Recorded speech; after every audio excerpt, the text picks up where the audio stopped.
Is headed out to day camp for outing number 6 and spotted these deer tracks here. These are fresh. We just got a light dusting of snow last night, so see they go on up through here. I don't know how well you guys can see that, but this is kind of what I'm working with here. This is the back side of the area that I'm working on. I haven't made it out this far yet, but kind of tough traveling through here. I'm hoping to be able to get a path blazed through here. If not today, within the next couple times I'm out here, make it a little bit easier to get through here, not only for me, but for the family that owns this land. I've just been real busy, haven't had time to get out here and kind of maintain and enjoy this land like they used to. You always hear me talking about these pines out here. I do believe they're red pines. I'm not really sure about that, but they're real tall, skinny, and you don't see a whole lot of them in this area, at least not out in the woods, so I'm not sure if they're native or not. Last time I was out here, I found some kind of birch tree. Pulled some of the bark off of it and it burned pretty good. I think I found a few of them over here and amongst these pines. Not sure what kind of birch it is, but it's got real rough bark down below, and then it kind of smooths out as you get up higher on the tree. Here's a little branch knocked down off of a tree next to it. So I got my eye out for those. One good thing about here is with all this pine, there's usually nice dry wood for starting fires.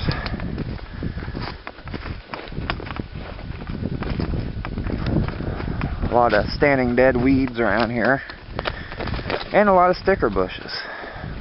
Alright, so I've made it to the day camp. See my big pile of wood there. So I'm going to get things gathered up and see about maybe getting a little fire going.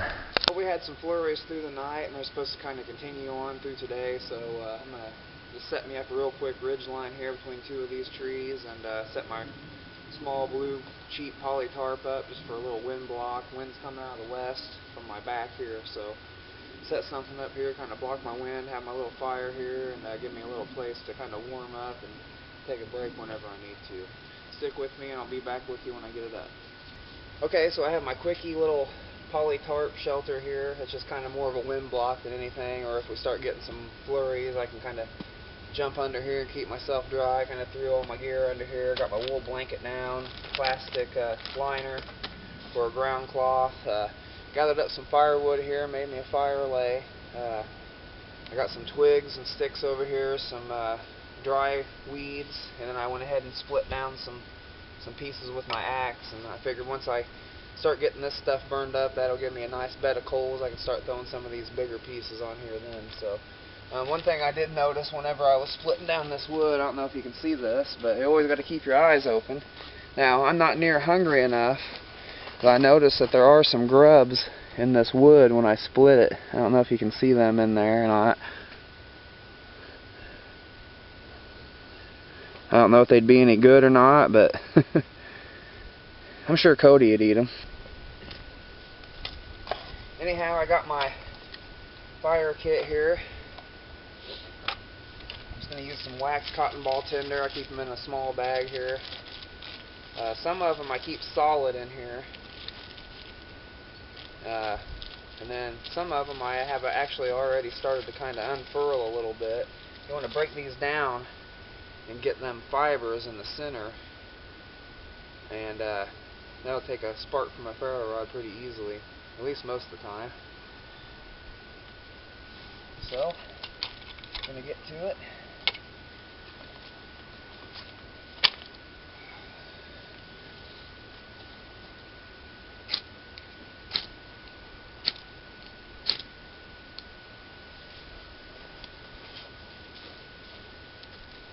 Put these dried weeds on here first.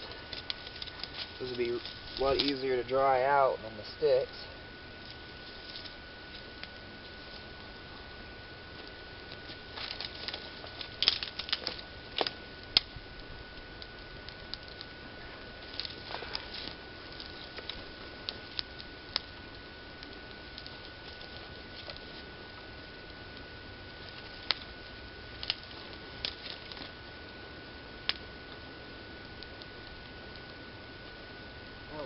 on. You gotta watch it out here. When you're grabbing the dried weeds, there's a lot of thorn bushes mixed in, sticker bushes mixed in, so it's really easy to grab a hold of them. They all look the same right now, everything being dead.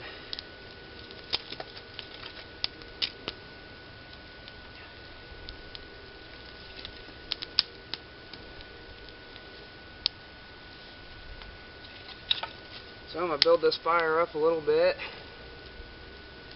Stay with me. I'll be back with you here in a little bit. To be in the woods. I got my fire going, my little shelter set up. I can hear sirens in the distance. Nothing like getting out here and escaping humanity for a while. Well, don't get much better than this in the woods at winter time. I got a nice warm little fire here. It's probably about, I don't know, 10 or 20 degrees warmer inside this little shelter just with this small fire. Coffee's starting to boil, so I got it made right now. This looks like this could be one of them birch trees, just a little sapling. It's got some fungus growing on it there. So I'm going to definitely do some research on these trees and find out exactly what they are. This is a white oak tree. A lot of good uses for that. Medicinally, edibly, makes good firewood. Medicinally, the bark or inner bark, one or the other, has a lot of anti-inflammatory properties to it. The acorns are edible, lower in tannins than a lot of the other acorns, so you don't have to necessarily leach them before you eat them. This is a red oak tree. Don't have any leaves on it, but when it does, it has the more pointed lobes on it. I do believe this has a lot of the same medicinal properties as the white oak, but the acorns have a lot more tannins. So they recommend that you leach them before you eat them. They're real bitter. So, but they do make a real good food source for wildlife. So if you're a hunter, trapper, something like that, this is a good tree to keep your eye on. There's a small eastern red cedar here. Of course, we all know that the bark makes real good tinder, and that the wood's good for friction fire.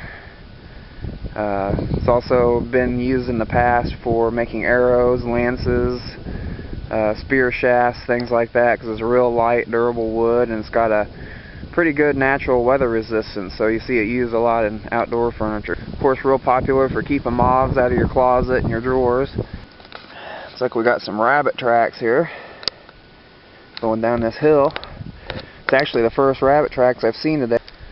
The wind's picked up and the flurries have started to back up a little bit. This is a little pond here out on my buddy's property. A honey locust tree here. In the fall they get pods, which the seeds are edible, really sweet. They used to grind them up into kind of like a sugar. I think that's where it's got the name honey locust. The thorns are pretty useful for fire starting aids, improvised fish hooks, things like that. And it's a real good, strong, durable wood too, so you can make tool handles with it, things like that. And we got some sycamore here. I don't really know a whole lot about sycamore other than how to identify it, and that the wood actually makes pretty good wood for friction fire. So that's something I'm going to study up on, more uses for the sycamore.